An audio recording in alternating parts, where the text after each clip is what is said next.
Hi there, welcome back to the Dukascopy TV studio here in Geneva. I'm Ben Jones.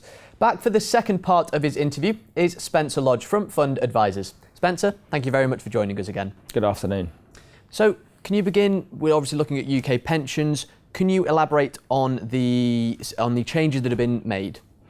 As of 2015, April, there are changes that have been made which mean that anyone in the civil service will have the benefit of being able to transfer their pension overseas taken away. Now, that's obviously very worrying for lots of people that have their money in UK pensions that don't plan to go back to the UK and retire there. So it's going to affect things. But this, for me, means that we need to be careful of what other changes are on the horizon. If this loophole and this opportunity is being taken away from people as of April next year, then what else is coming? Does it mean that the benefit of transferring your pension overseas is going to stop altogether? Are you going to have to leave your pension in the UK regardless of what you do? Clearly there's some cause for concern, but it's coming in April of 2015, the first changes, and once those come in, yeah, I'm rather worried. Okay, so who will these changes affect and why?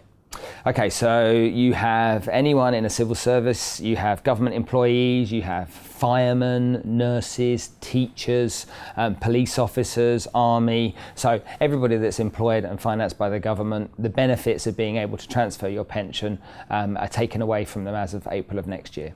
So what other options are available for these people then? Well, they have options available to them now in the form of qualifying recognised overseas pensions, QROPs. They also have the opportunity to invest in self-invested personal pensions. So those opportunities exist right now. And if you consider the massive advantages that those products have for these people that live and work overseas and don't plan to go back home, that they really need to act on it as soon as they can, because with the lead-in time from an administration perspective of April of next year cut-off, it means that they really need to get sorted out as soon as possible. Okay, so obviously people have got a big decision to make then, so what advice is being offered to these people to help them make this decision? You would think lots, wouldn't you? Sadly not. There's no advice that's being given to anybody in this situation, no advice whatsoever. People have to, in the United Kingdom, they have to pay for advice. So if they want advice, they have to pay for it. In the UK, it's very expensive. So when you consider the situation, it's rather frustrating for all considered.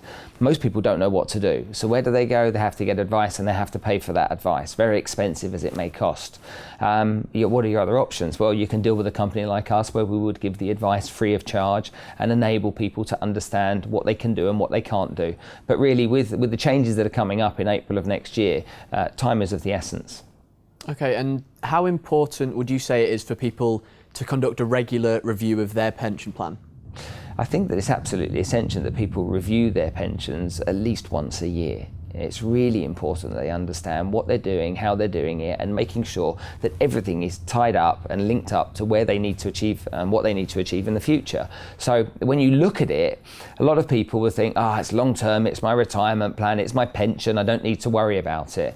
But there are opportunities for it to work better for you. There has been a pension crisis in the UK, and because of that crisis, I think it's important that people do annually have a good look at their pension and take advantage of any information and whatever else is out there to help them improve it.